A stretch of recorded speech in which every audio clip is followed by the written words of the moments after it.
My name's Ben Pink Dandelion. I'm part of the learning and research team at Woodbrook, and I'd like to welcome you to the first of three sessions that we have on consecutive Thursdays that highlight the work of this year's Eva Koch Scholars. Hugh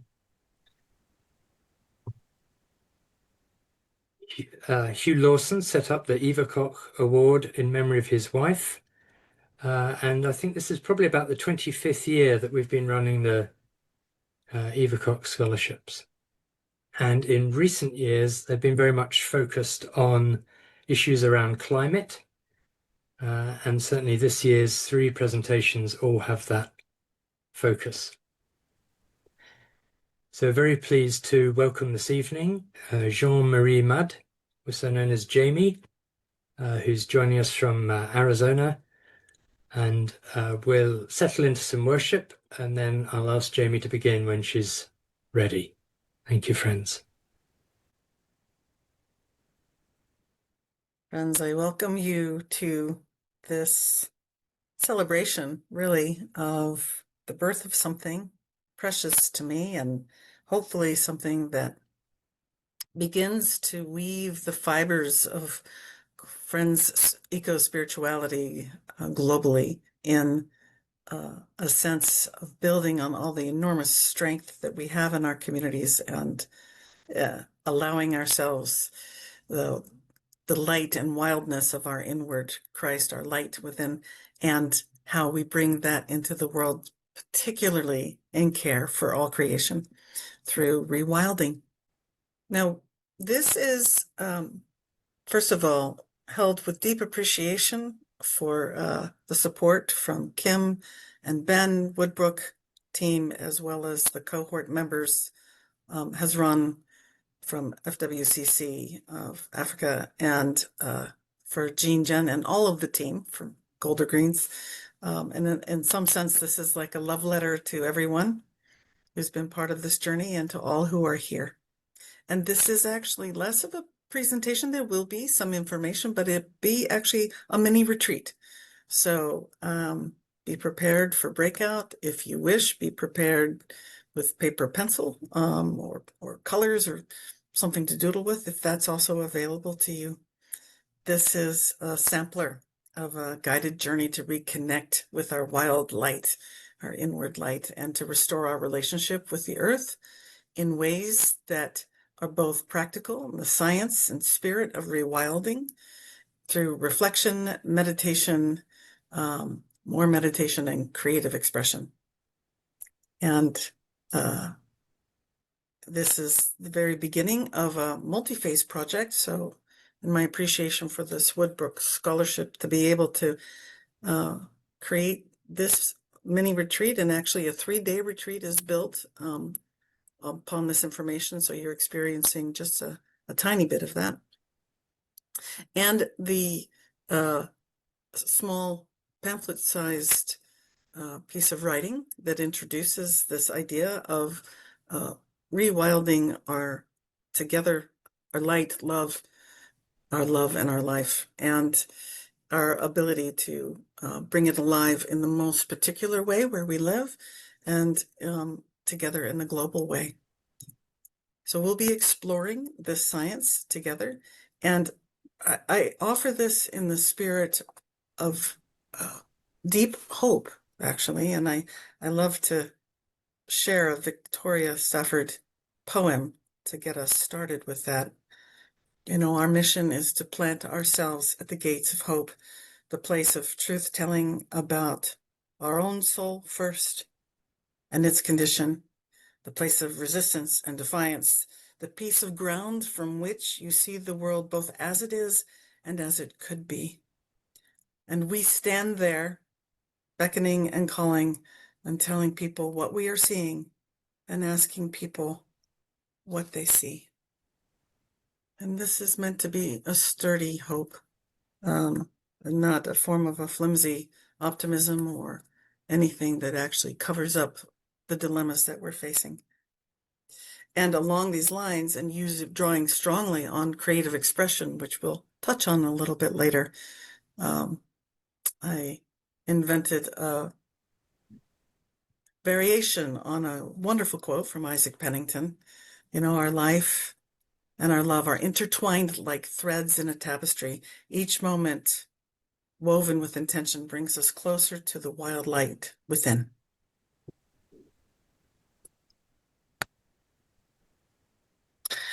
So allow yourself, even in this moment, after we've had a breath together of shared worship, settle in and let yourself let go of whatever you brought into this room, whatever tasks or burdens or worries, or even aspirations, and open to what wants to emerge. This is a form of arriving in this wild light. Take a breath or two.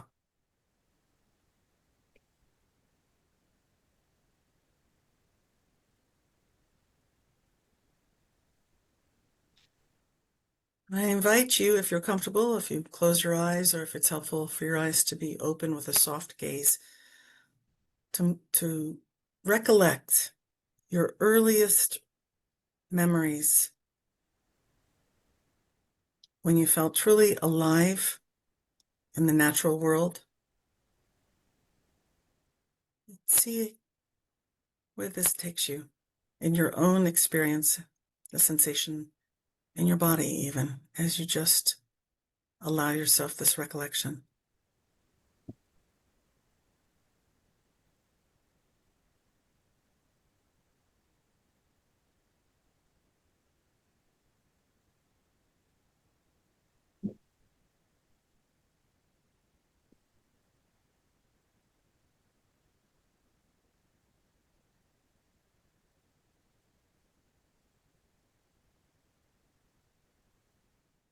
I'll stop the share so we can all see each other. And then I invite you in very brief manner, 15 to 30 seconds, to actually share what this recollection is. For me, it is a recollection when I'm maybe a year and a half old, and I was alone in the garden in my childhood home, and there was dappled light in the summer, and there was moisture in the air, and there was a smell of damp earth.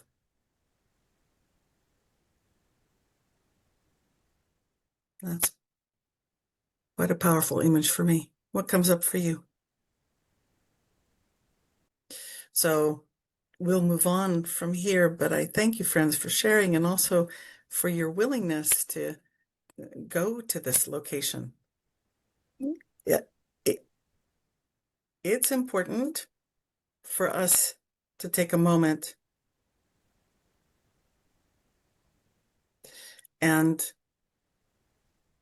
really see with clarity today the crisis that we face, that the Earth is facing multiple dilemmas.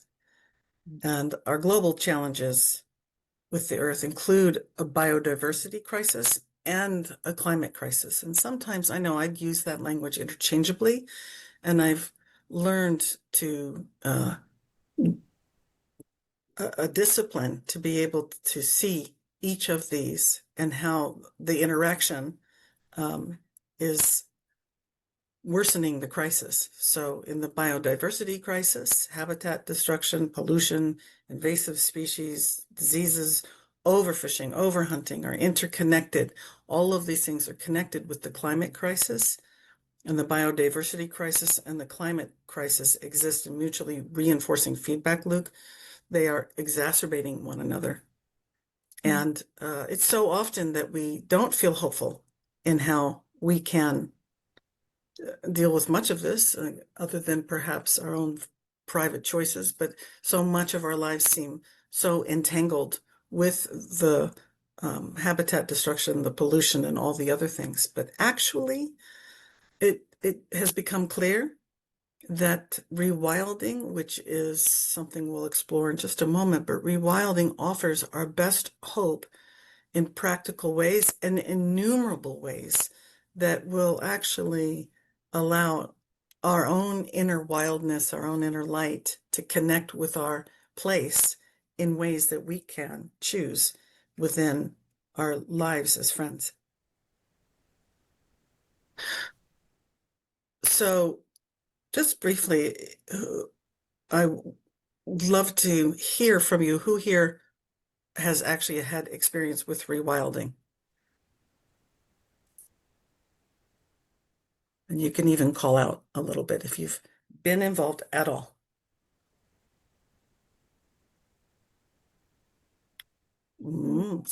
Yeah. So you may actually have been participating in a way and didn't realize it had this language. It is a process of restoring biodiversity in our ecosystems and in our natural processes by reintroducing species and allowing nature to heal itself, fostering resilience and sustainability. And it is a relatively new term. It was actually something that was introduced in the late 80s and early 90s by people who were dedicated to protecting the earth, and Earth First was its NGO name as an organization. And the people who used the language of rewilding really did intend to say that unless we are ferocious in our dedication to the earth, unless we are tender in our dedication to the earth, we will not likely make the choices that are needed. And it just lit up people who care about the planet at that time and began to be explored in conservation science, in ecological restoration work, and in the imaginations of many people, from grassroots people to business leaders, so that by the early 90s, rewilding projects were actually happening all over the world. And there are many projects that have now been in motion for over 25 years, from Germany to Argentina to the United States.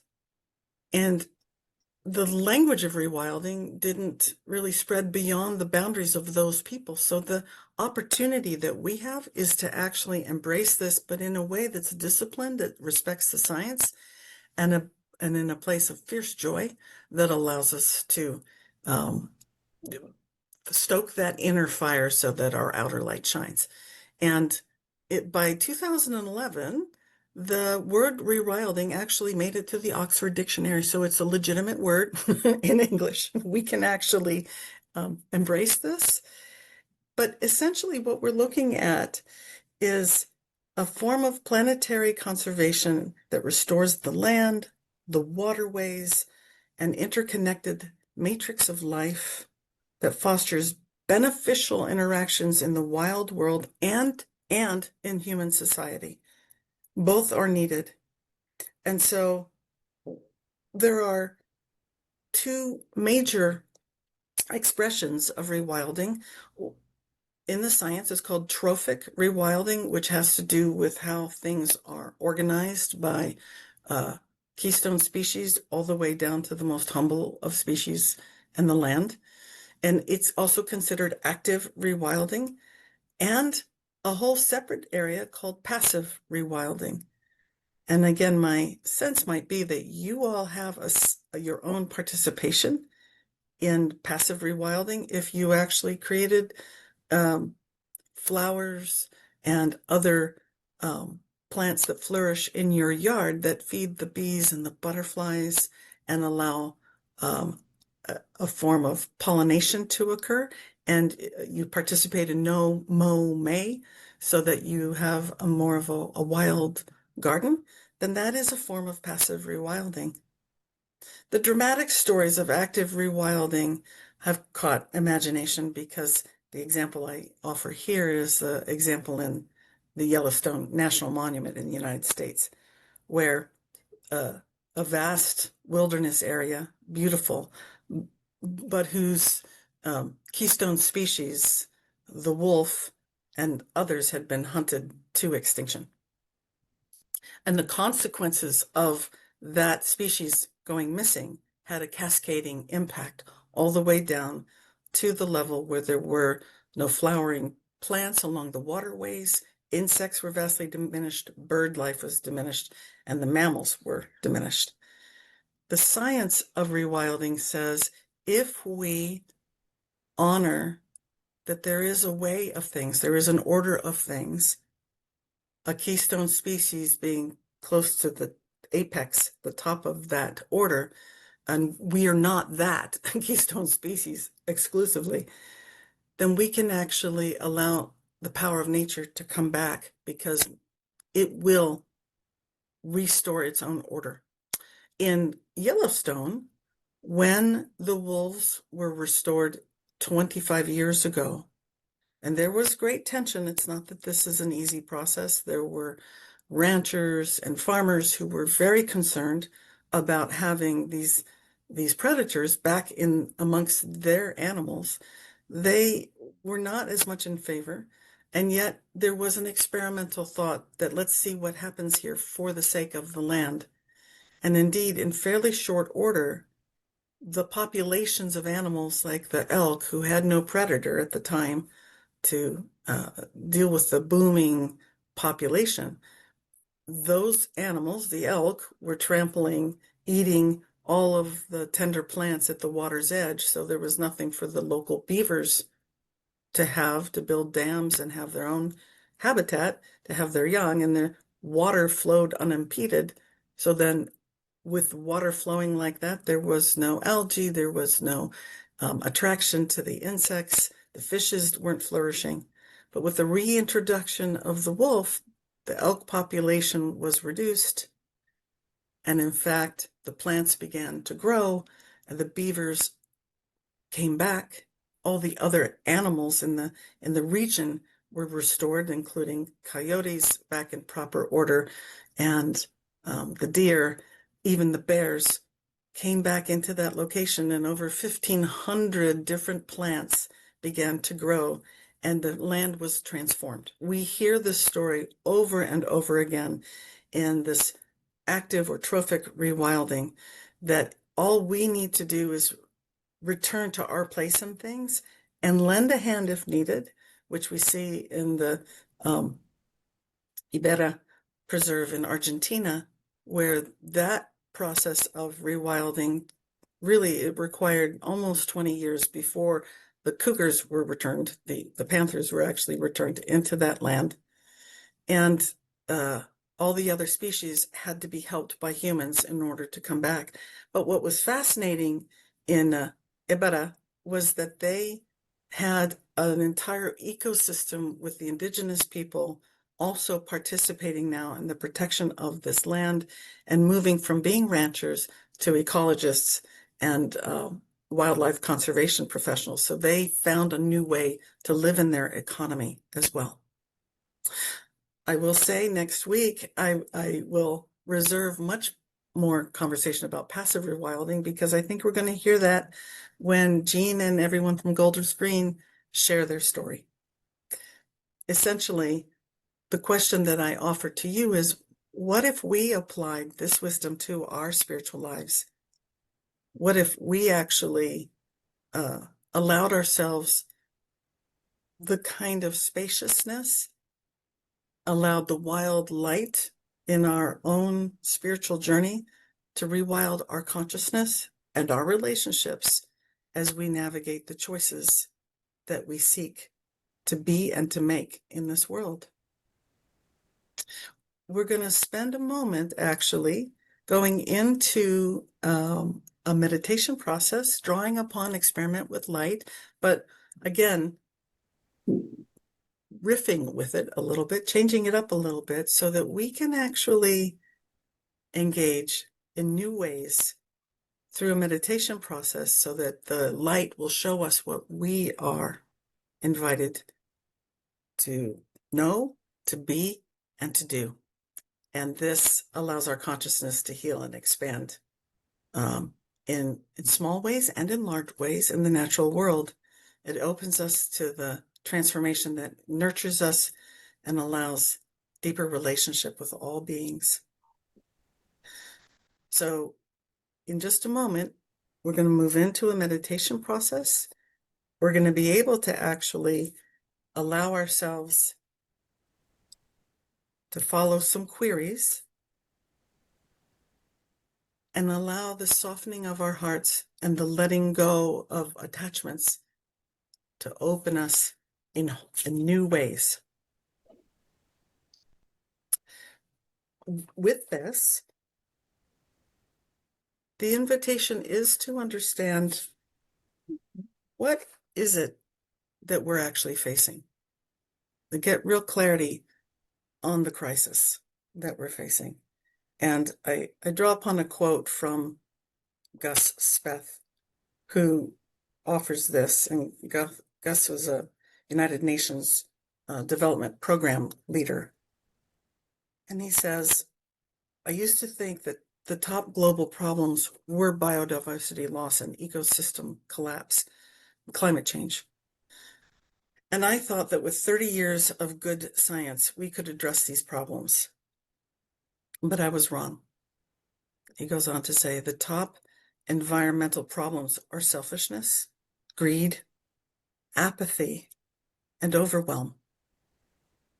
The inability to deal with these things, and we need a spiritual and cultural transformation. Scientists don't know how to do that. Indeed, we need a watershed change of consciousness within each of us,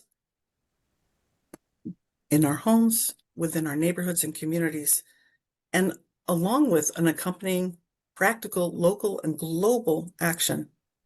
And so this is where we rewild our lives, connecting with the sacred light and love in the community. So before we turn to the meditation, I'd like you to do a self-assessment.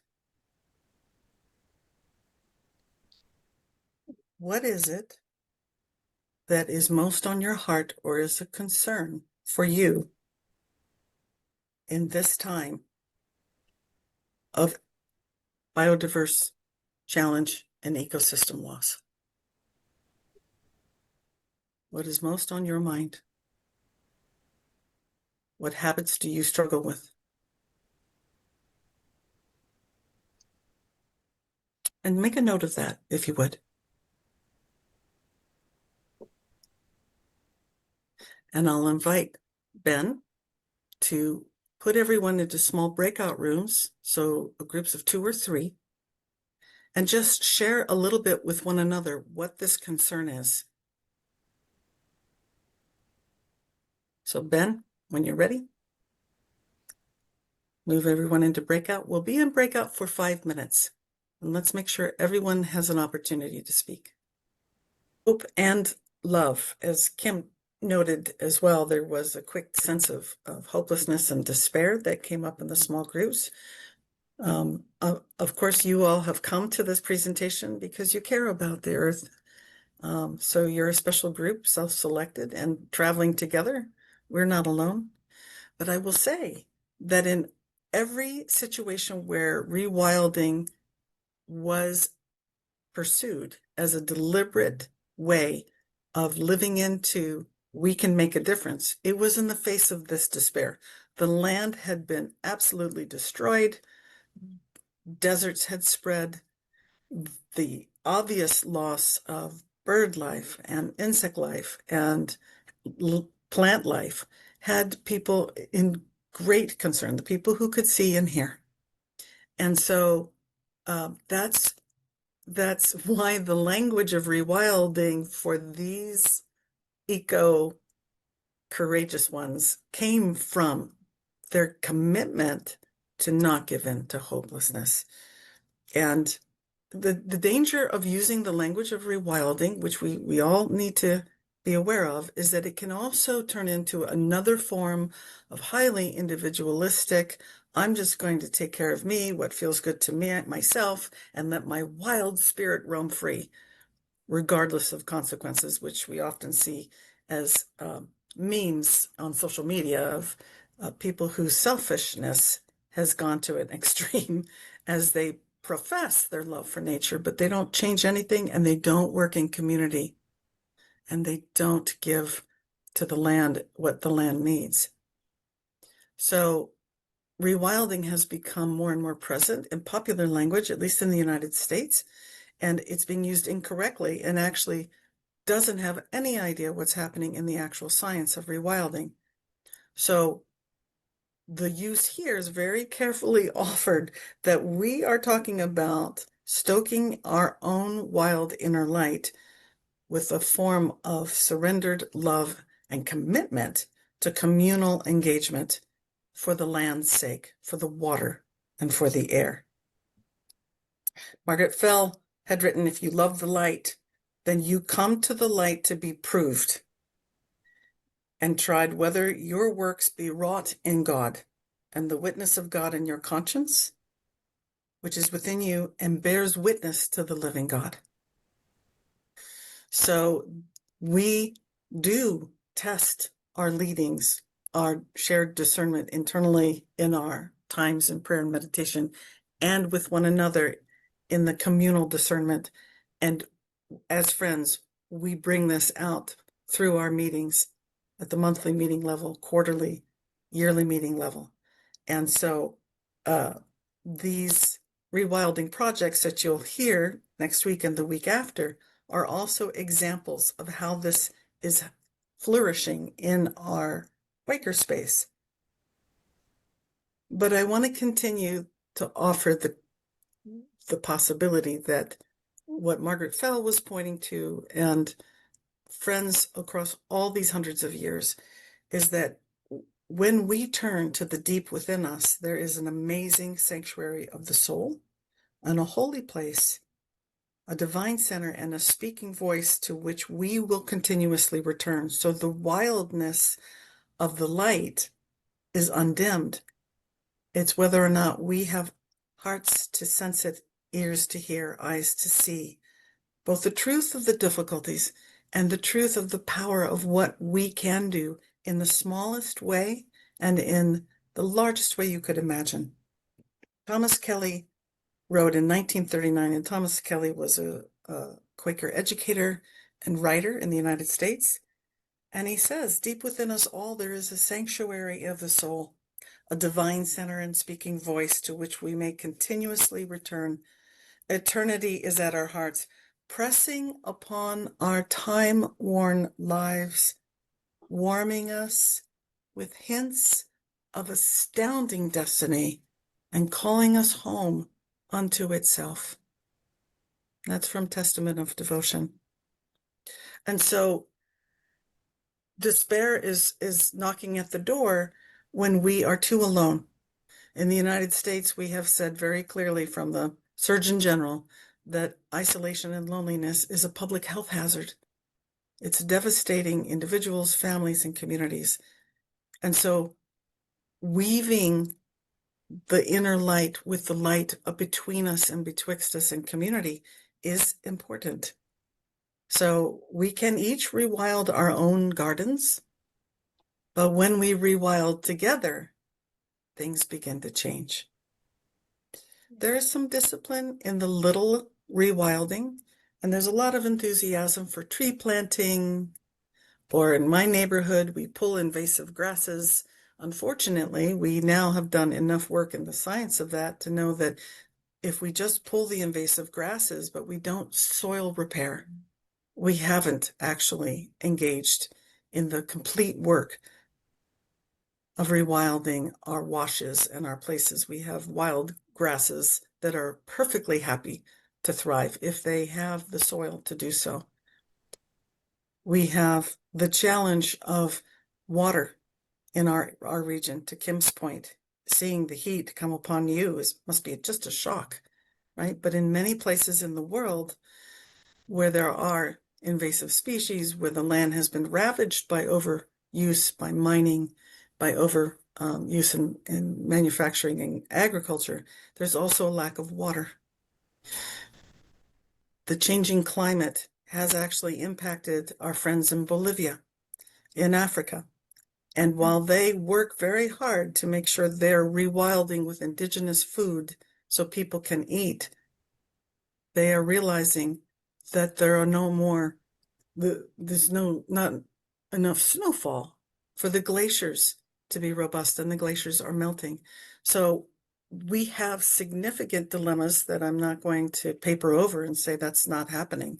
In fact, we need to rewild ourselves sufficiently to see that dilemma and begin to ask the questions, how do we support migration, human migration, in healthy ways, in ways that are sustainable and economically helpful? The examples in many locations, including in Yellowstone, do take into account that there's a local economy. And the local economy, as Mary said, it's intertwined with forms of consumption, consuming meat, growing plants for commercial consumption, and human society needs to continue to find a way to eat. So we don't pull these apart as if they don't belong. We all belong to one another, but we can shift the choices that we make, which is why the demonstration projects that we see across the world that are both protecting very important lands, but also weaving a local economy together with healthy food production and healthy lands allow us to be inspired. When we want to work together, and I'm just going to leave this for Jeanne to talk about next week, so I'm not going to tell that story, but I'm so excited about our story next week with Golders Green, about the care that we take when we do choose to participate in rewilding. At the most local level, what is the land about? Most of the people who were the first peoples, the First Nations, they know what was flourishing and they know how it worked. Learning from them and working together with them for their land's sake and for ours is key to local rewilding here in Arizona. We have many, many challenges happening with the mining industry in our area, and standing as allies with our indigenous people, with the Apache, with the Totham people, as they struggle to stop mining extraction, has been vitally important to us. Many friends have sought to elevate this sense of spirit with creative expression, with music and song, with writing, photography, with art, that also describes the dilemma as well as the solutions. And it's this blending of our human societies with nature and elevating people's access to that that can deal with the question that Linda brought up at the beginning. We're conscious, they're not conscious, and in fact, there's an argument between them. There's tension. We can't discuss it. It is absolutely imperative that we find ways to connect with each other with open hearts and minds and witness the light of spirit within us all, those who agree with us and those who disagree with us. And honestly, a walk in nature together, sharing photographs or creating a photographic exhibit, dancing, finding ways to be together in gardens. I work with a young group of emerging business leaders in this community in Tucson who had never gone to our local botanical gardens. They've lived here for years. They didn't take the time, and they were astonished at its beauty and how renewed they felt. So when we invite one another into the unity of the beauty of spirit, it strengthens us all. The experiment with light is our Quaker meditation. And I find that it's something that when non-Quakers hear about it, they want to know more. They're like, there is another way to meditate. There is another way to open myself to the truth and to find solutions. And so I have worked with Experiment with Light in a variety of contexts, in short doses and the 90-minute format that we often recommend. But also, Dan and I participated at Swarthmore Hall in a 3-day deepening the light, which was awesome and completely connected with nature and creative expression. So this morning, we'll just have a 15-minute experiment with light. Who here, show of hands, who here has actually had an experiment with light meditation experience? Okay, that's just almost everybody. And now, who here actually is part of a light group and has a persistent practice? Till, awesome. Daniel, me, okay. Oh, Gretchen, some, yeah. Okay. So this is a variation on the experiment with light till. So there are some other prompts to work with. I do invite you all to make sure you have some paper or pen handy, or you can type into your phone. When we conclude, you might want to make a note here, because the truth will show up, and perhaps hope and inspiration along these lines for rewilding the light.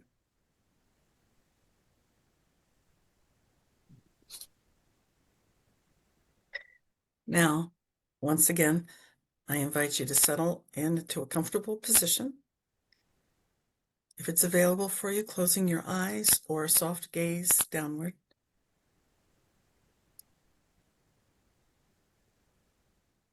Then a few breaths to allow you to settle into this moment now.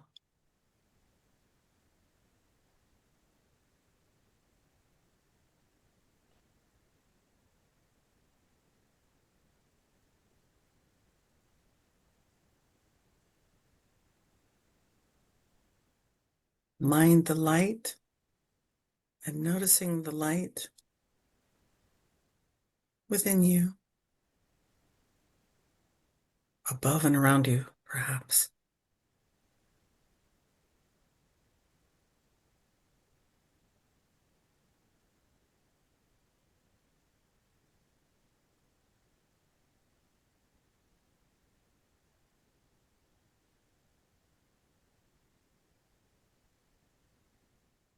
Minding the light may feel warm, or a sense of presence, or simply an awareness of awareness itself.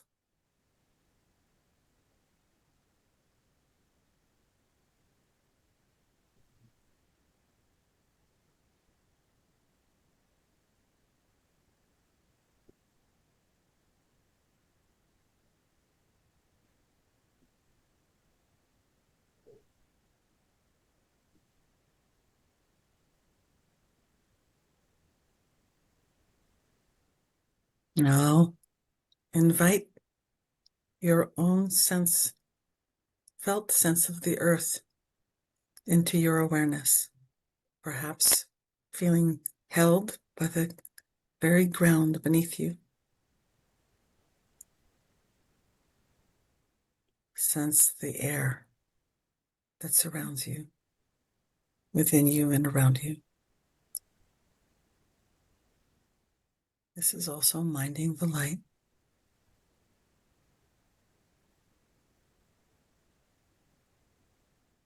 Perhaps even noticing the very water in your own body, connecting you to the water everywhere.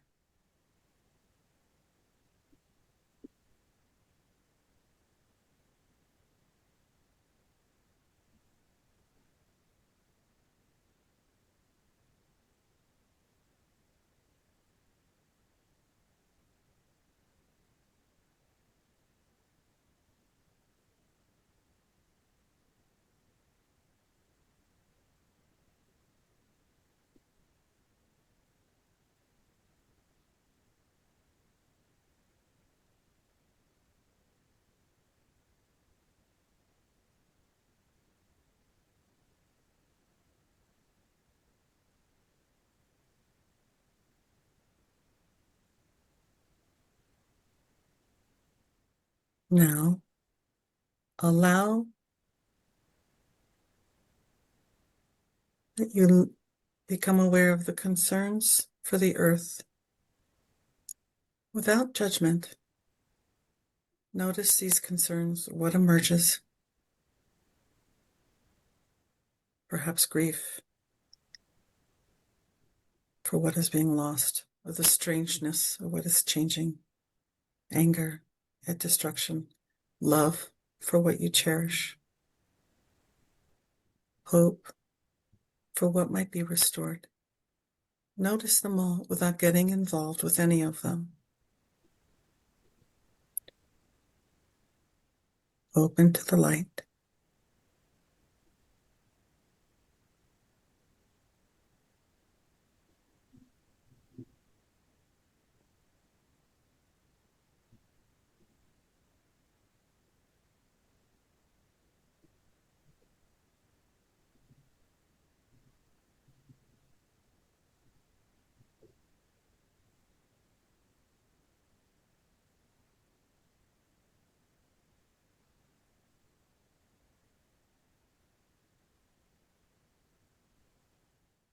And there may be one concern or awareness that's asking for your attention. Allow yourself to focus on this one without getting involved in it, without thinking.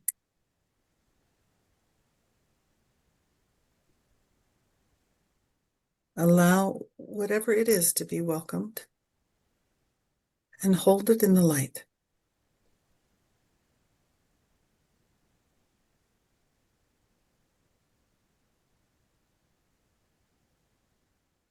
Wait in the light.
What is the light asking of you, for you?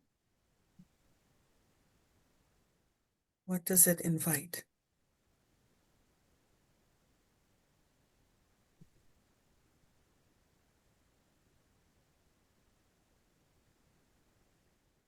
Say yes to the lights showing you.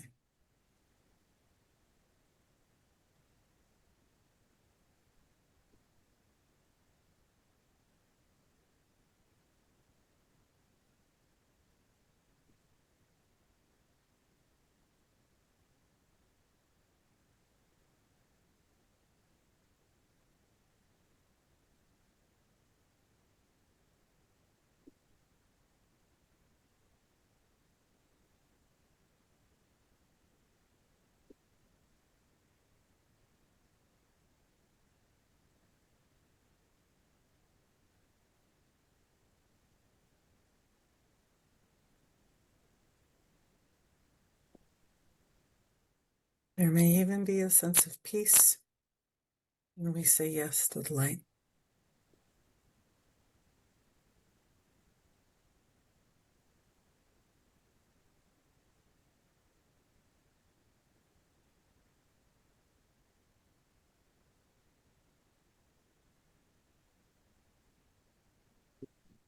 To bring this brief meditation to a close, allow yourself to place one hand or both hands over your heart.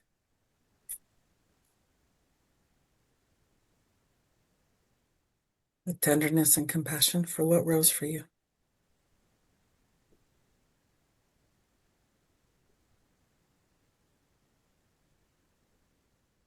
And a few breaths, gently opening your eyes. And take the next minute or two to write what you experienced in this brief meditation, rewilding the light.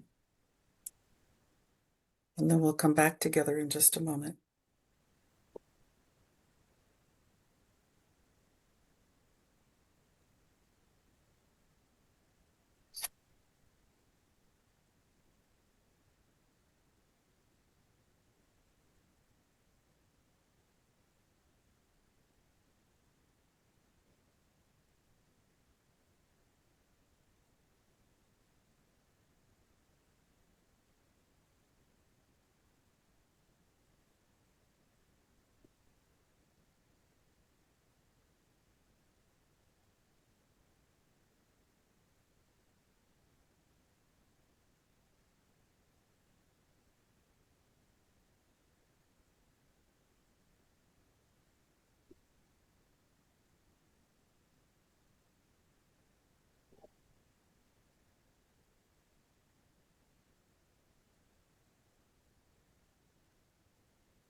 a moment to finish what you have been writing right now. And in the spirit, as Mary said, the sense of confidentiality, that what we say here, what we share here stays here. If there's anything you'd like to share from your reflection from this dipping a toe into a rewilding light meditation, what would you like to share? I'll hold the space open for anyone else who'd like to share your reflection. Just a few more seconds. We will talk a little bit about climate grief. Shall I proceed? Yeah? Okay. So climate grief, climate rage, they're a thing. You're not alone. And there is a place for that expression in the world to express those things. There's a need for us in terms of being able to deal with the threat and uncertainty with our own bodies. And so but there is a tendency sometimes for what one eco preacher has called yelling, telling, and selling. Yelling, telling, and selling. It has its place. It has. It's a very human response. Anybody participate in yelling, telling, and selling by show of hands? Just, you've had it, yeah, right? Yeah. And when we're with wise use of that kind of power, we are able to actually call attention to things. There is also a way to walk in hope in the midst of hopelessness and make space for the transformation that reflects the times we're living through by mending, tending, and befriending, which are also human biological responses to threat and uncertainty. And so mending can reweave the fabric of relationships between individuals and communities to combat this isolation I mentioned earlier, and offer new perspectives for safety and sustainability through the most basic relationships that we can have in our local places, and possibly at a more national or global scale. The tending is to actually be tender and acknowledging the fullness of what is being lost. Dan and I do this all the time, literally all the time. So when we're in Mary's neighborhood on the coast of Northern California, we pick up the microplastics we find along the beaches, which are as numerous as the broken bits of seashell. And we pick them all up every time we walk. We acknowledge the fullness of what's being lost when we don't hear the birdsong we know we used to hear here in the desert. And then we share that with others for people who've experienced there was a loss of birdsong. Where'd the birds go? But also because we have young ones, we have children who never knew there was birdsong. And that acknowledgement makes a difference. And then befriending, which is making space for the transformation that reflects the times we're living through, but also what can be created together, what can be cut up together, and the tremendous beauty when the large-scale passive and active rewilding occurs, and suddenly land that was desolate is blossoming again. Did anyone see Salt of the Earth by Sebastian Sagaro? Yeah, Till.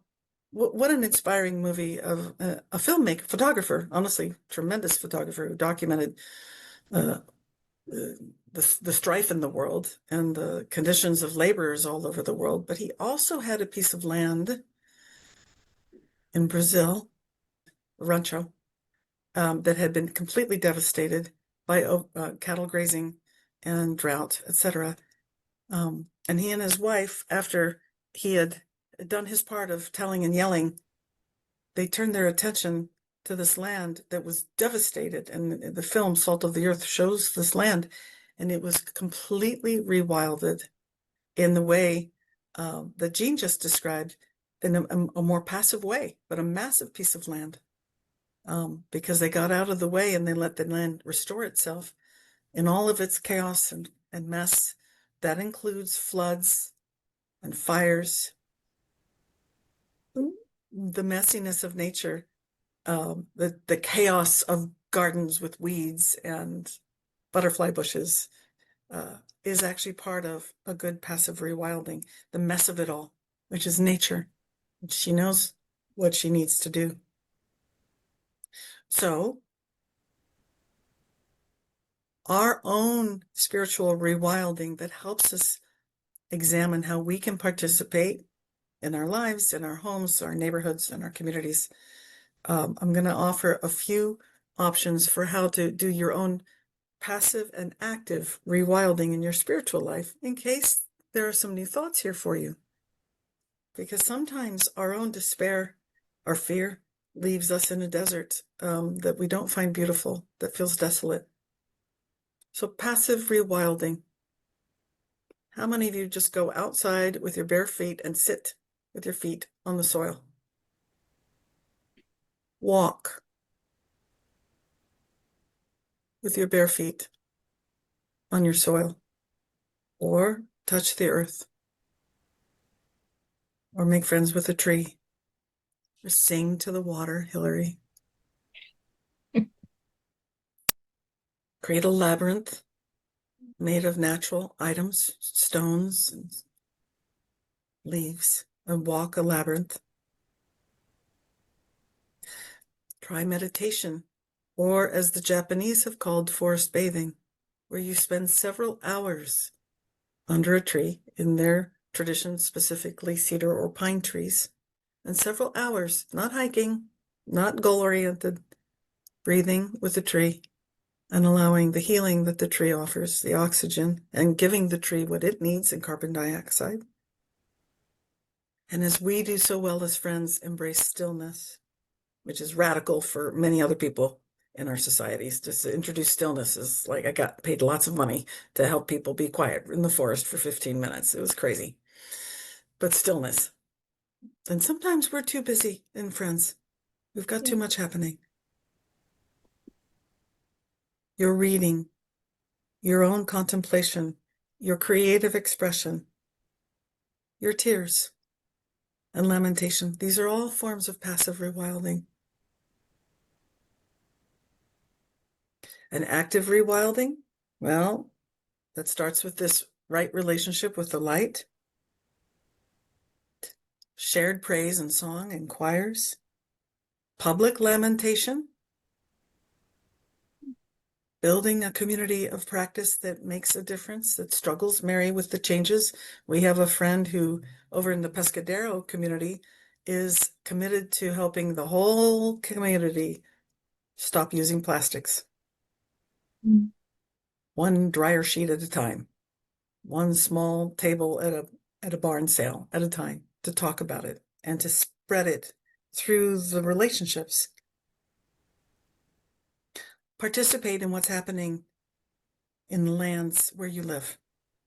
Learn about your land and learn about the proper restoration of it and how you can be part of that. And then learn about the animals that you perhaps didn't want to embrace, that might be those keystone species.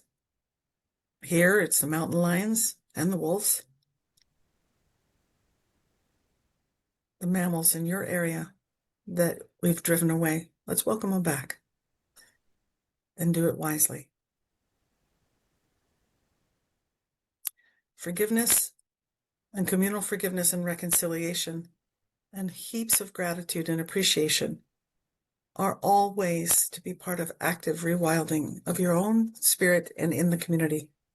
We need these active expressions, and lets us connect in communities and channel our anger into action.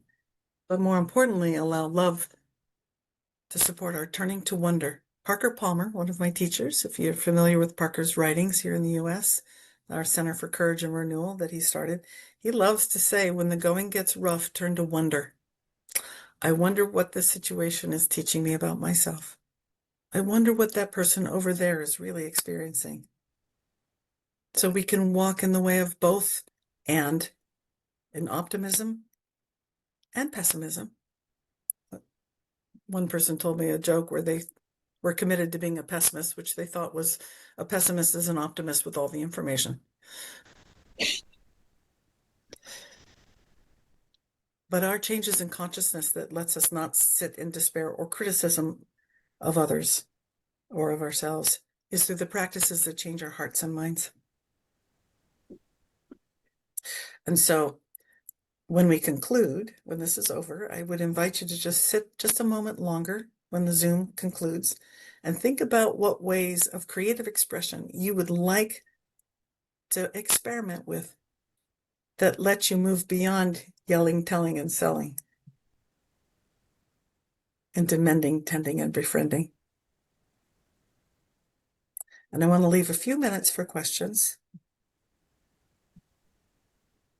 So before I move into closing with a couple of different poems, one of which I just received from Gretchen's fabulous organization that Gretchen is part of, the Arizona Interfaith Power and Light.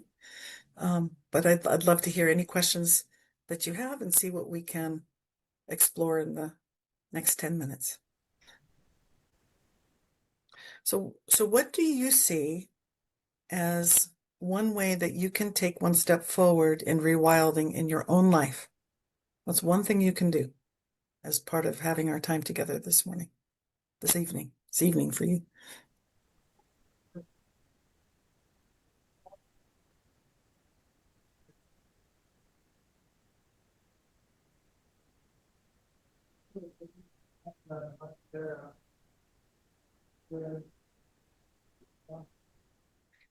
Reach out to Kim and find out what's happening in the Eco Church Network. Put rewilding and your region into Google search and find it. It's in your neighborhood. It's very strong in the UK, very, very strong. Very strong in Germany as well.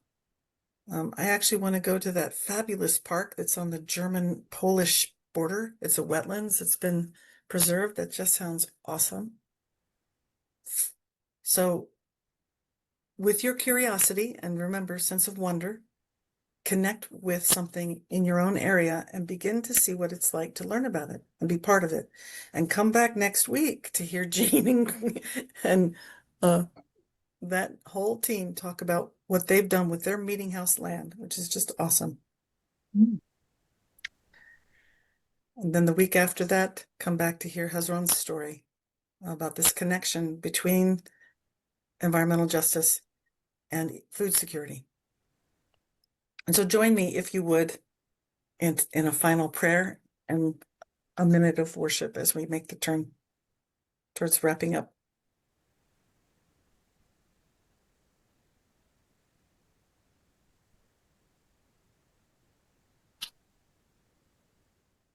This is prayer that came through this most recent, just this week, a meeting with Arizona Interfaith Power and Light and a Flagstaff friend, Lydia Brunig.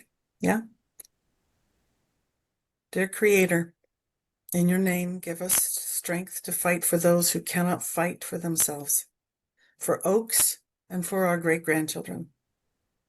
I pray they will know fullness in the face of greed and domination that seeks to rupture their connections, that they will know oneness with your creation and with all their relatives who have come before and who will come after. Let it be so. Ayah.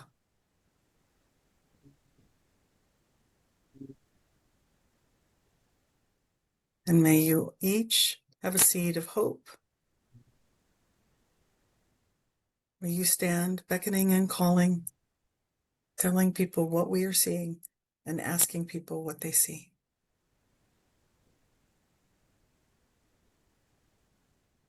We'll close with some silent worship, friends.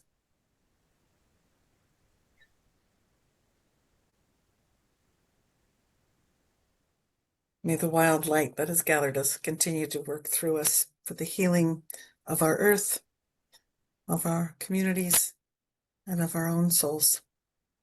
Thank you, friends. Thank you.